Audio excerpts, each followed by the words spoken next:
하나님의 일은 여러분 세 가지가 합쳐져서 일어나는데 그 세 가지는 뭐냐면 첫 번째는 하나님의 뜻이 있고요. 그리고 두 번째는 하나님의 방법이 있고 세 번째는 하나님의 때가 있어요. 그러니까 하나님의 뜻과 하나님의 방법과 하나님의 때에 하나님께서 당신의 일을 행하시는 것을 우리는 보게 됩니다. 그런데 첫 번째와 두 번째인 하나님의 뜻과 하나님의 방법은 우리가 어디에서 알 수가 있죠? 네, 하나님의 말씀인 성경에서 우리는 알 수 있습니다. 왜냐하면 성경은 하나님의 뜻이 적힌 하나님의 말씀이고 또 하나님의 방법이 적힌 하나님의 말씀이기 때문이죠. 그래서 하나님의 말씀을 우리의 삶의 기준으로 두는 여러분 참된 신자라면 무엇을 하든지 하나님이 뜻하신 대로 그리고 하나님이 원하시는 방식으로 우리는 어떤 일이라도 해 나갈 수 있는 그 영적 분별력이 신자들 안에는 사실은 있습니다. 그런데 우리가 이제 쉽지 않은 부분이 바로 하나님의 뜻이에요. 우리가 어떤 일을 함에 있어서 하나님의 때를 분별하는 것은 쉽지 않은 문제인 것 같아요. 여러분, 왜냐하면 우리는 유한한 존재이죠. 그리고 우리의 시야는 지금 당장 앞만 보는 짧은 시야를 가지고 있기 때문에 무한하신 그리고 시간에 얽매이지 않으시는 이 하나님의 시간과 하나님의 때를 우리는 언제인지 잘 인식하지 못할 때가 참 많은 것 같아요. 그래서 여러분, 우리가 신앙생활을 하다 보면은 제일 많이 문제가 되고 또 제일 많이 넘어지는 부분도 하나님의 때를 알지 못하고 또 하나님의 그 때를 기다리지 못함으로 생기는 조급함 때문에 모든 문제들이 일어나는 것을 우리가 다 경험합니다. 여러분, 성경에도 그런 사례들이 많이 있는데 그 대표적인 인물은 우리가 잘 아는 아브라함이죠. 아브라함. 하나님께서 아브라함을 부르실 때 분명 후손에 대한 약속을 주셨습니다. 그런데 그 정확한 때를 아브라함은 알지 못했어요. 또 하나님이 또 알려주지 않으셨어요. 언제 주시겠다 이러면 좋겠는데 하나님이 때를 잘 알려주지 않아요. 그러니까 아브라함이 꽤 많은 시간이 흘렀음에도 불구하고 하나님이 약속하신 후손이 없는 것 때문에 아브라함도 조급해지기 시작했고 결국은 하나님의 때를 기다리지 못하고 애굽 여인 하갈을 통해 이스마엘을 낳음으로 이 아브라함의 가정에 위기가 찾아온 것을 우리는 성경을 통해 보게 됩니다. 그러니까 이처럼 우리 인간은 유한한 우리 인간은 무한하신 하나님의 때를 분별한다는 것은 결코 쉬운 문제는 아닙니다. 어쩌면 지금 이제 나오미가 직면한 문제도 바로 거기에 있어요. 하나님의 때가 언제인가 하는 것입니다.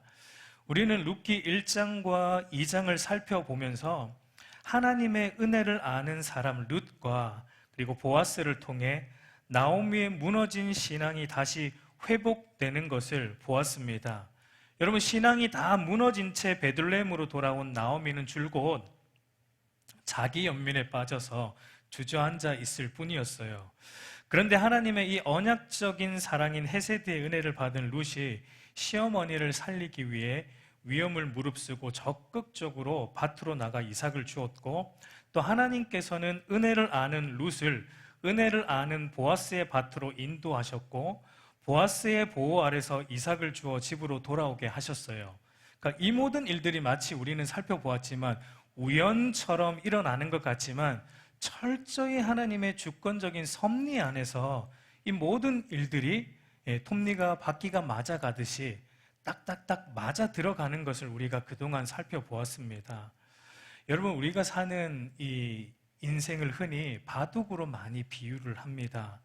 저는 바둑을 잘은 모르지만 그래도 우리가 쉽게 알 수 있는 것은 바둑을 전혀 모르는 초짜, 아마추어와 바둑을 전문으로 하는 프로 바둑 기사가 서로 대국을 열면은 그 결과는 여러분, 우리는 충분히 예측할 수가 있죠. 당연히 프로 바둑 기사가 이길 겁니다. 그것도 단순히 그냥 이기는 정도가 아니라 가지고 노는 정도로 아마 이길 거예요. 왜냐하면 초짜는 여러분 당장 한 수 앞밖에 못 봅니다.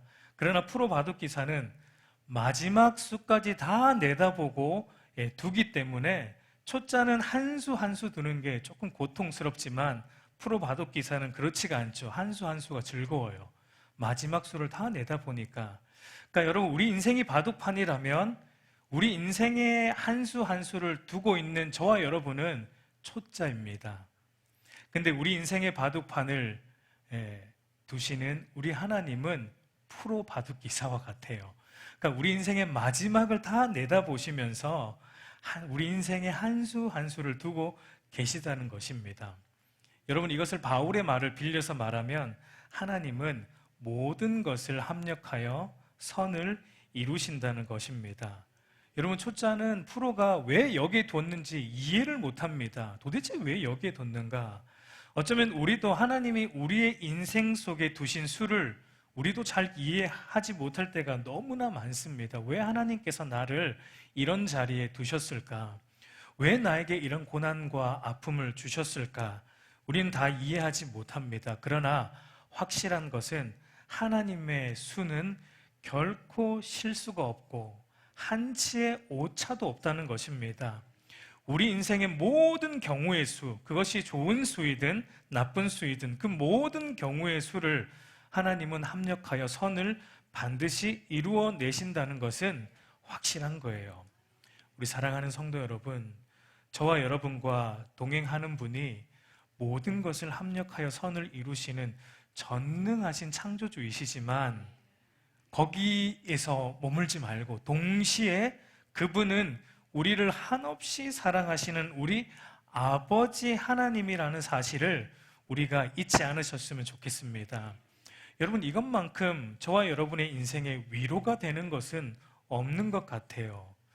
정말 한치 앞도 예상할 수 없는 우리 인생의 이 여정길에 저와 여러분을 지탱해주는 두 개의 지팡이가 있다면 저는 그 하나가 하나님의 주권적인 섭리의 지팡이이고 다른 하나는 하나님의 선하심의 지팡이라고 생각이 돼요.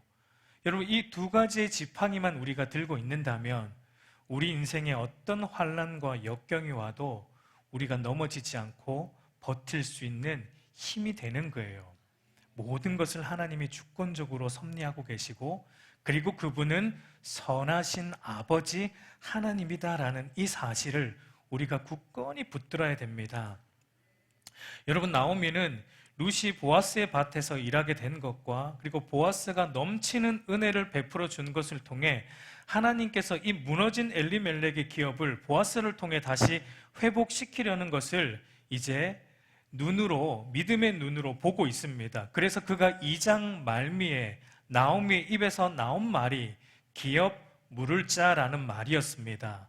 바로 하나님의 뜻은 무너진 엘리멜렉의 가문을 다시 회복시켜 주신다는 것이고 그 뜻을 이루는 방법은 기업 물을 자격이 있는 친족으로서의 하나님의 은혜를 아는 참된 믿음의 본이 되는 보아스를 통해서 회복하여 주신다는 것을 나오미가 보게 된 거예요. 그런데 문제는 아까도 말했지만 이 하나님의 때가 언제인지 정확히 모른다는 것입니다. 그래서 여러분, 나오미가 어떻게 하고 있습니까? 오늘 너무 일찍 띄워주시고 있네. 우리 룻기 3장 1절을 우리 보면은 룻의 시어머니 나오미가 그에게 이르되 내 딸아 내가 너를 위하여 안식할 곳을 구하여 너를 복되게 하여야 하지 않겠느냐라고 말합니다. 여러분, 오늘 본문의 시작을 보면은 룻의 시어머니 나오미로 이렇게 소개하고 있는 것을 보게 됩니다. 여러분, 사실 나오미를 굳이 룻의 시어머니로 소개하지 않아도 우리는 이미 룻기를 지금 1장부터 계속 3장까지 읽어오고 있는 독자라면 누구나 다 아는 사실입니다. 당연히 나오미가 룻의 시어머니라는 것은 다 알고 있습니다. 그럼에도 불구하고 왜 성경은 또다시 이 나오미를 룻의 시어머니로 소개하고 있는 것일까요?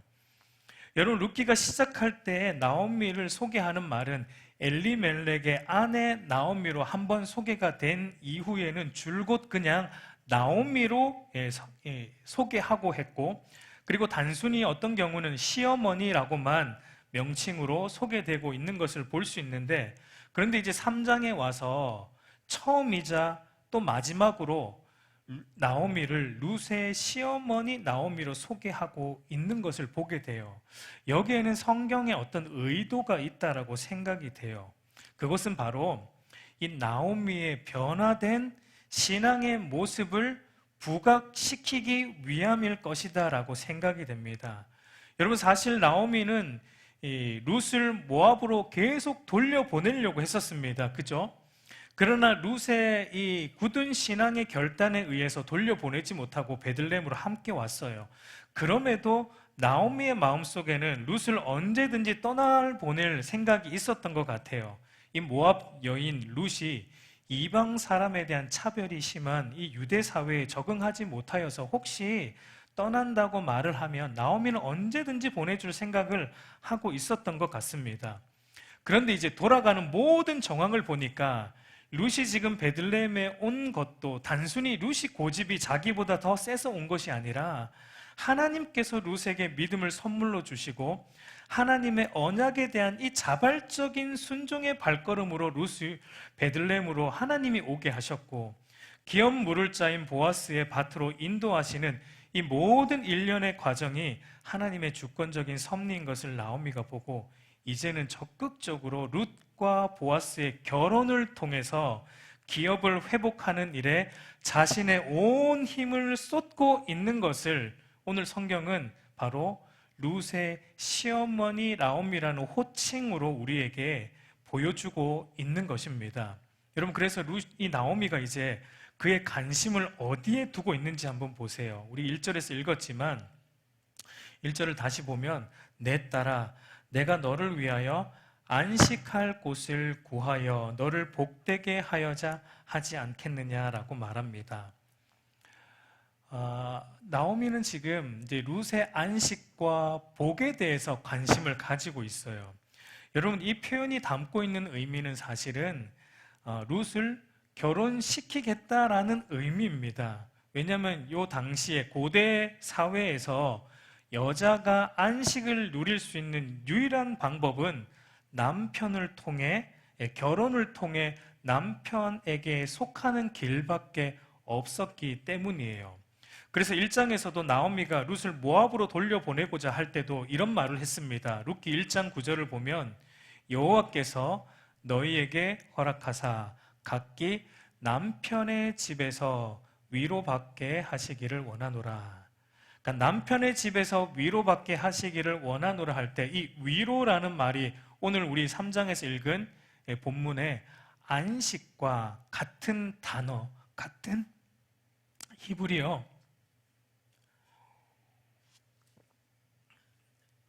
어근을 사용하고 있는 것을 우리는 볼 수 있습니다. 그러니까 나오미는 이 룻이 보아스와 결혼하여 보아스의 집에서 평안과 안식을 얻고 또한 자손을 많이 낳는 그 영광을 누림으로 룻이 복을 받기 원하고 있다라는 것을 지금 나오미가 말하고 있습니다. 여러분, 이것은 룻을 위한 것이기도 하지만 동시에 무너진 이 엘리멜렉의 가문을 다시 일으키는 유일한 방법이기 때문에 또 나오미 자신을 위한 것이기도 한 일이었어요. 그래서 나오미는 룻에게 구체적인 계획을 지시하는데 우리 룻기 3장 2절을 우리 한번 다시 보면 내가 함께 하던 하녀들을 둔 보아스는 우리의 친족이 아니냐라고 말합니다. 먼저 이제 룻에게 보아스가 기업 물을 자격이 있는 친족이라는 것을 알려줍니다. 여러분, 그동안 이 룻은 보아스라는 사람은 알았지만 보아스가 엘리멜렉의 기업을 이을 수 있는 친족이라는 것은 룻은 아직은 모르고 있는 상태예요.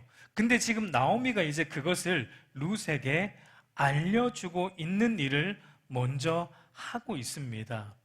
여러분, 룻이 나오미로부터 보아스, 내가 만났던 보아스, 그리고 나에게 넘치는 은혜를 베풀어 주었던 그 보아스가 이 무너진 엘리멜렉의 기업을 이어갈 자격이 있는 친족이라는 것을 여러분 룻이 들었을 때 룻의 마음이 어땠을까요?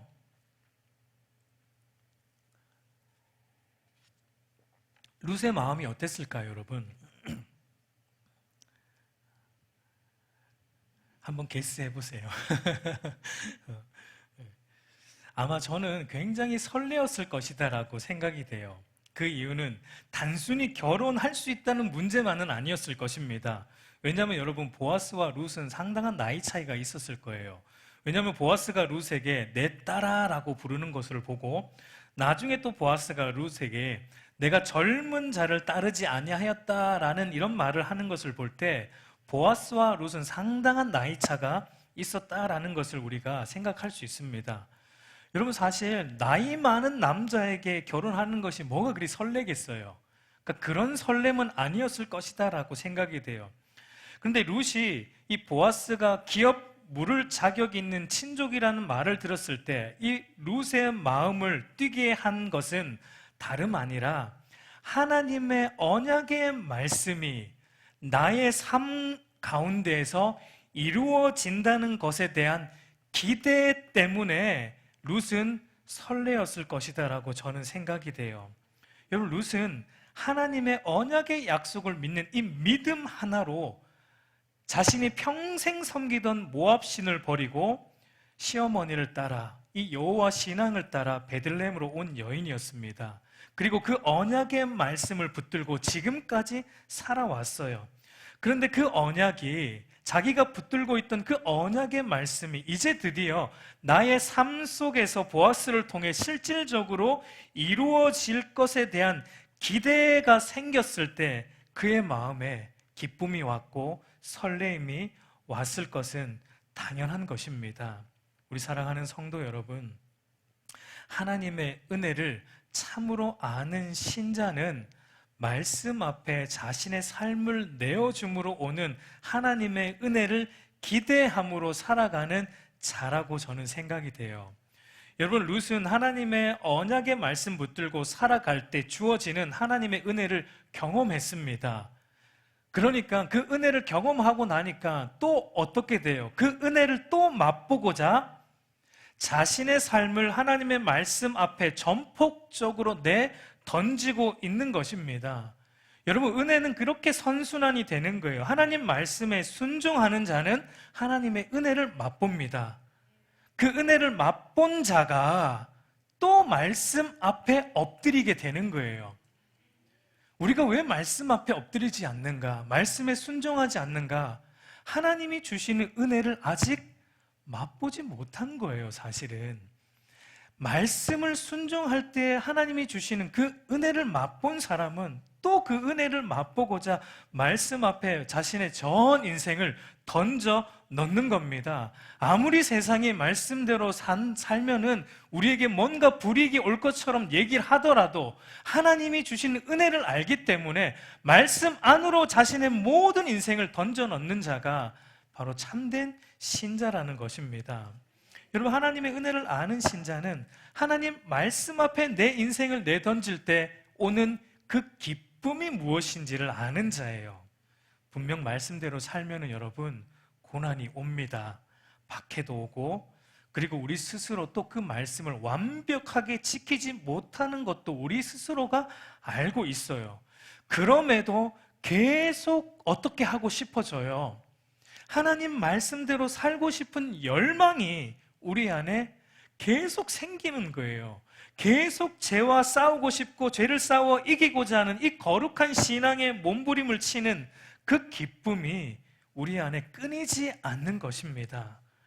왜냐하면 그런 신앙의 몸부림을 칠 때 하나님이 주시는 말로 다할 수 없는 은혜와 위로하심이 넘치는 것을 맛보기 때문이에요. 여러분, 그것을 맛보고 살아가십니까? 많이 못 본 것 같은데 네. 그 은혜를 여러분 맛보며 사시기를 간절히 소망합니다. 여러분, 계속해서 나오미가 룻에게 어떤 지시를 내립니까? 우리 2절에서 4절을 보면, 보라, 그가 오늘 밤에 타작 마당에서 보리를 까불리라. 그런즉 너는 목욕하고 기름을 바르고 의복을 입고 타작 마당에 내려가서 그 사람이 먹고 마시기를 다하기까지는 그에게 보이지 말고, 그가 누울 때 너는 그가 눕는 곳을 알았다가 들어가서 그의 발치이불을 들고 거기 누우라. 그가 내 할 일을 내게 알게 하리라 라고 말합니다. 여러분, 가나안에서 이제 보리 까불기는 추수가 끝난 한 6월경 정도에 이제 타작 마당에서 이루어졌는데, 여러분, 고대 농경 사회에서 이 추수는 1년 중에 가장 중요한 시기예요. 그리고 잔치이고 흥겨운 축제의 시기입니다. 타작을 하고 난 이후에 알곡과 결을 구분하는 이 보리 까불기를 행하는데 이게 보통 하루 종일 걸린다고 합니다. 그래서 보통 이 보리 까불기가 다 끝나고 나면 밤이 늦기 때문에 대체로 타작 마당에서 거기서 이제 잠을 잔다라고 한다고 합니다. 그러니까 나오미가 어떤 지시를 하고 있냐면 룻에게 목욕을 하고 기름을 바르고 의복을 갖추어 입고 이 보리 까불기 끝나고 타작 마당에서 보아스가 잠을 자고 있을 때 그때를 틈타서 보아스의 발치 이불을 들추고 거기 들어가서 누우라는 지시를 여러분 시어머니가 하고 있어요. 여러분, 어떤 면에서 보면은 굉장히 도덕하게 보이기도 하고 굉장히 위험한 지시를 지금 하고 있다라고 보여지는 것입니다. 그리고 왜냐하면 여러분, 성경에서 또 타작마당이라는 것이 때로는 음행이 행하여지는 은밀한 장소로 성경에서는 언급하고 있기 때문에 이 명령이 굉장히 좀 그렇게 보일 수 있어요. 호세아 9장 1절을 보면은 이런 얘기가 있습니다. 이스라엘아, 너는 이방 사람처럼 기뻐 뛰놀지 말라. 내가 음행하여 내 하나님을 떠나고 각 타작 마당에서 음행의 값을 좋아하였느니라. 그러니까 타작 마당이라는 것은 어떤 의미에서는 이런 음행이 일어났던 은밀한 장소라는 것을 성경은 우리에게 얘기해주고 있어요. 그래서 어떤 학자들은 나오미가 룻에게 굉장히 부도덕한 것을 지시하고 있다라고 얘기하는 학자들도 있어요. 그리고 그런 학자들은 오늘 3장의 내용을 보면은 3장에 등장하는 여러 단어들이 약간 성적인 것을 암시하는 단어들이 많이 등장한다라고 얘기하는데 저는 거기에 동의할 수 없기 때문에 거기에 대해서 깊이 얘기는 하지 않겠습니다. 여러분, 나오미가 룻에게 하고 있는 지시는 이런 부도덕한 잠자리를 통해서 결혼을 하고자 하는 그런 의미가 아니라는 것은 우리는 3장 11절을 보면 알 수가 있습니다. 우리 3장 11절을 보면은 내 딸아 두려워하지 말라. 내가 내 말대로 내게 다 행하리라. 내가 현숙한 여자인 줄을 나의 성읍 백성이 다 아느니라. 그러니까 여러분, 보아스가 밤중에 룻이 옆에 누워있다라는 사실을 알아차렸을 때 룻을 향해 보아스가 뭐라고 말하냐면 내가 현숙한 여인인 것을 나도 알고 모든 성읍 백성들이 다 안다. 여러분, 만약에 잠자리를 통해 결혼하고자 하는 부도덕한 의도로 룻이 나아갔다면 보아스가 룻에게 현숙한 여인이다라고 말하는 것은 말이 안 되죠. 그러니까 그런 의미가 아니었다는 거예요. 그런 의도가 아니었다는 겁니다. 무너진 엘리멜렉의 가문의 기업을 이어줄 자격이 있는 보아스로 하여금 이제 결단을 촉구하는 의도로 그런 일을 행하고 있는 것이라고 우리는 이해해야 돼요. 그래서 나오미가 룻에게 지시하고 있는 목욕을 하고 기름을 바르고 의복을 입으라는 것은 그동안 이 룻이 입고 다녔던 옷은 어떤 옷일까요? 과부의 옷이에요. 남편을 잃은 과부의 복장을 하고 다녔는데 이제 그 과부의 옷을 벗고 깨끗하게 단장을 하고 이제는 결혼의 가능성이 있는 여인의 평범한 옷을 입고 보아스에게 나아가서 이제 결혼 가능성이 열려 있는 것을 보이면서 이제 기업 물을 것에 대한 결단을 내릴 것을 요청하라라는 의미로 지금 나오미는 룻에게 이런 것을 시키고 있는 거예요. 여러분, 나오미가 우리가 처음에 말했지만 하나님의 뜻과 방법을 알았습니다. 보아스를 통해 엘리멜렉의 가문을 기업을 이어갈 것을 알았습니다. 근데 그가 몰랐던 게 하나님의 때였어요. 그 때를 모르기 때문에 지금 보아스로 하여금 결단할 것을 요구하고 있다라고 우리는 볼 수 있습니다. 그리고 나오미는 보아스도 나중에 룻이 자기 옆에 있는 것을 보면은 어떤 의도로 룻이 이렇게 하고 있는지 보아스도 충분히 눈치챌 것이다라는 것을 나오미도 알고 있었어요. 그래서 나오미가 이렇게 말합니다. 3장 4절 말미를 보면 그가 내 할 일을 내게 알리리라 라고 말합니다. 그러니까 보아스가 기업을 무르는 일을 할지 안 할지 그가 알려줄 것이다 라고 말하고 있어요. 여러분, 사실 보아스보다 기업 물을 자격이 되는 더 가까운 친족이 한 명 더 있었습니다. 그래서 사실 나오미가 이렇게 은밀한 방법을 쓰고 있다라고 우리가 생각해 볼 수 있어요.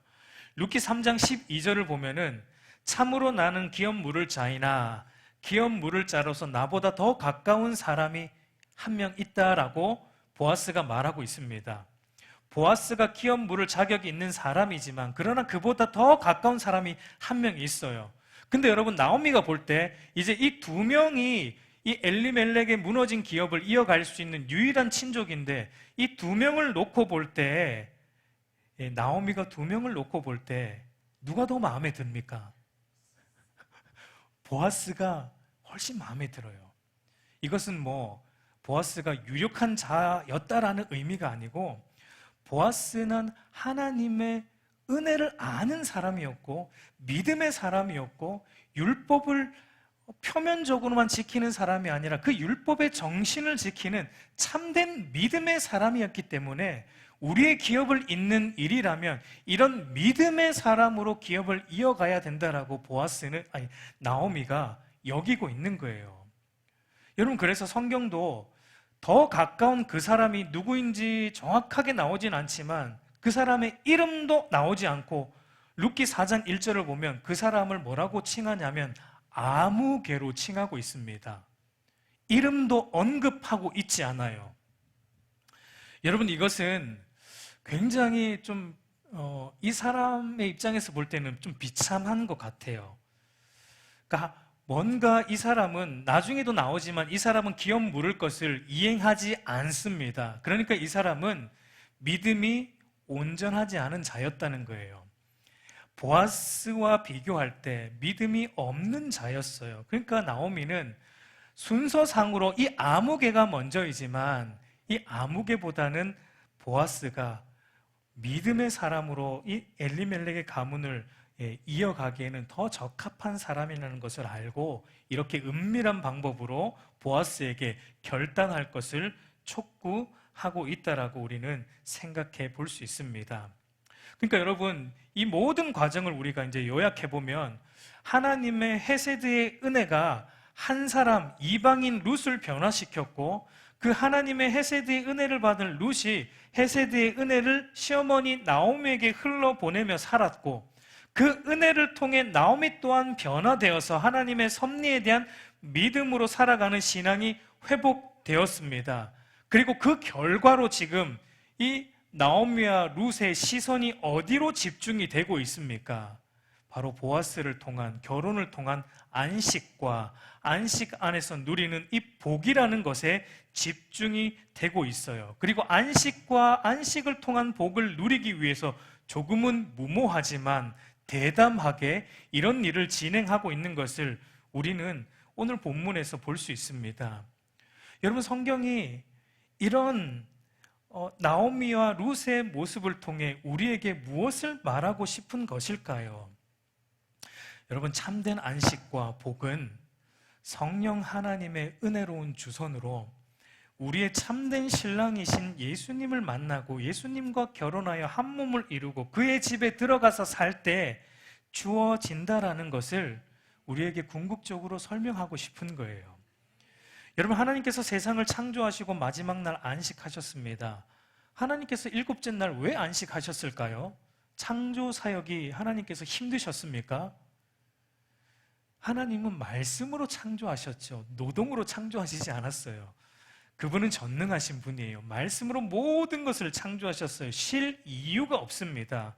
그럼에도 불구하고 하나님께서 안식하셨다라는 것은 창조의 목적이 안식인 것을 우리에게 보여주기 위함이에요. 그런 점에서 여러분, 인간이 여섯째 날에 창조되었다라는 것은 굉장히 의미심장하죠. 즉, 인간은 창조되자마자 찾아온 날이 안식이었다는 것입니다. 그러니까 하나님께서 창조하신 모든 것을 보며 기뻐하고 누리는 날을 인간이 처음 맞이한 거예요. 이렇게 하신 이유는 창조의 목적과 인간의 존재 이유도 바로 하나님이 창조하신 모든 것을 보면서 그것을 창조하신 하나님을 기뻐하고 누리는 것임을 알려주기 위함이었습니다. 그래서 여러분, 안식이라는 것은 그저 쉬는 것을 의미하지 않아요. 우리는 흔히 안식한다, 쉰다라는 의미를 어떻게 생각하냐면 소파에 누워서 TV를 보거나 소파에 누워서 멍 때리거나 이렇게 릴렉스 하는 것을 우리는 이렇게 안식한다, 쉰다라고 생각하지만 여러분, 성경이 말하는 안식과 쉼은 그렇지 않습니다. 성경이 말하는 안식과 쉼은 창조하신 모든 것들을 보면서 하나님을 누리는 것입니다. 참된 안식은 창조하신 모든 것들 안에서 하나님을 기뻐하는 것입니다. 그런데 문제는 그 죄로 인해서 하나님 안에 누리는 이 안식과 기쁨이 깨어졌다는 게 문제예요. 그래서 여러분, 이 땅을 사는 모든 인생들의 근본적인 문제는 우리 안에 안식이 없다는 거예요. 안식이 있는 것처럼 보일 뿐이지 없어요. 안식을 누리기 위해 우리가 휴가를 떠나보지만 여러분, 휴가를 떠나도 안식이 없어요. 구경하느라 더 피곤해요. 그리고 휴가 마지막 날은 어떻습니까? 다시 직장으로 돌아가야 한다는 그 스트레스와 또 바쁜 일상으로 돌아가야 한다는 압박감 때문에 안식이 아니라 더 압박감이 찾아오는 게 우리가 지금 하고 있는 휴가 아닙니까? 휴가가 안식을 주지 못해요. 그래서 여러분, 하나님께서 예수 그리스도를 우리 가운데 깨어진 안식을 다시 회복하여 주시는 신랑으로 보내어 주신 것입니다.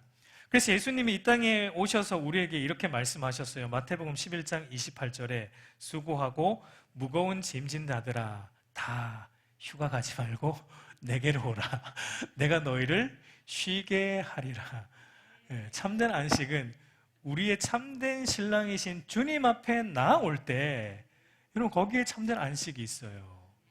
여러분, 이 자리가 안식을 누리는 자리라는 것입니다. 동의가 되십니까? 우리 사랑하는 성도 여러분, 안식 없는 이 세상 가운데 유일한 안식처는 우리 예수 그리스도를 남편으로 만나야 돼요.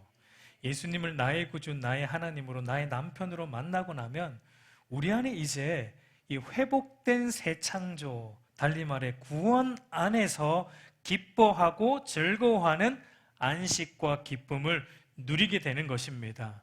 여러분, 그래서 우리 주님께서 안식일의 주인은 나다라고 말씀하셨어요. 내가 안식일의 주인이다. 그 말은 예수님께서 죄로 인해 깨어진 안식을 완성하셨다라는 것을 말합니다. 여러분, 그래서 어거스틴이라는 사람도 이런 말을 했습니다. 한번 같이 읽어볼까요?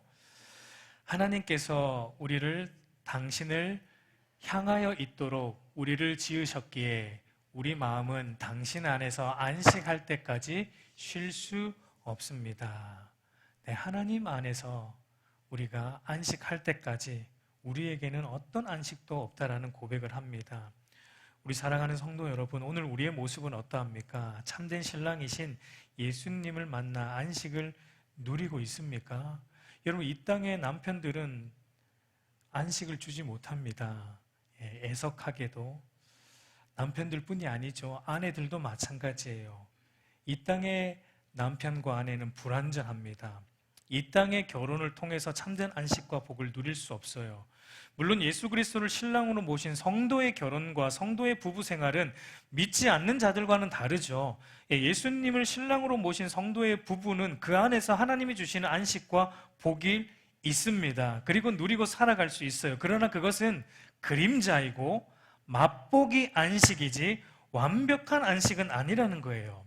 그래서 히브리서 기자는 이렇게 말합니다. 히브리서 4장 9절을 보면 그런즉 안식할 때가 하나님의 백성에게 남아 있도다라고 말합니다. 무슨 말입니까? 완벽한 안식과 복은 아직 오지 않았다라는 겁니다. 완벽한 안식과 복은 우리 주님 다시 오시는 날, 주님께서 우리를 신부로 맞아주시는 그 마지막 날에 궁극적으로 우리에게 주어진다라는 것을 말하고 있는 거예요. 우리 사랑하는 성도 여러분, 하나님 말씀대로 살아감으로 안식과 복을 누리는 일에 때로는 여러분 우리에게 무모함과 또 대담함이 필요합니다. 룻이 목욕하고 기름을 바르고 의복을 갖추어 무모하게 보이지만 대담하게 보아스에게로 나아갔듯이 우리도 우리의 죄의 몸을 씻고 거룩한 기름과 거룩한 의복으로 단장하고 무모하지만 대담하게 매 순간 예수 그리스도 앞으로 우리도 나아가야 되는 거예요. 그분의 발치 밑으로 우리도 들어가야 되는 겁니다. 오늘날 많은 성도들이 세상에 어떤 것을 얻어내기 위해서는 정말 무모해 보이는데 대담하게 도전을 합니다. 그러나 주님을 남편으로 삼는 이 믿음의 일에 있어서는 무모하다고 도전하지 않습니다. 그것은 안 된다고 도전하지 않아요. 여러분 아니에요. 거기에 여러분 우리가 무모하지만 대담하게 도전하며 우리 주님을 남편 삼는 이 믿음의 일에 우리의 모든 것을 걸어야 하는 것입니다. 안식은 바로 주님을 남편 삼고자 무모하지만 대담한 신앙의 몸부림을 치는 자들에게 하나님이 주시는 은혜인 것입니다. 안식은 내가 주인 되어 사는 이 죄악된 삶, 나의 소견에 옳은 대로 사는 이 사사시대의 삶을 끊어내려고 무모하지만 대담하게 몸부림칠 때 우리에게 주어지는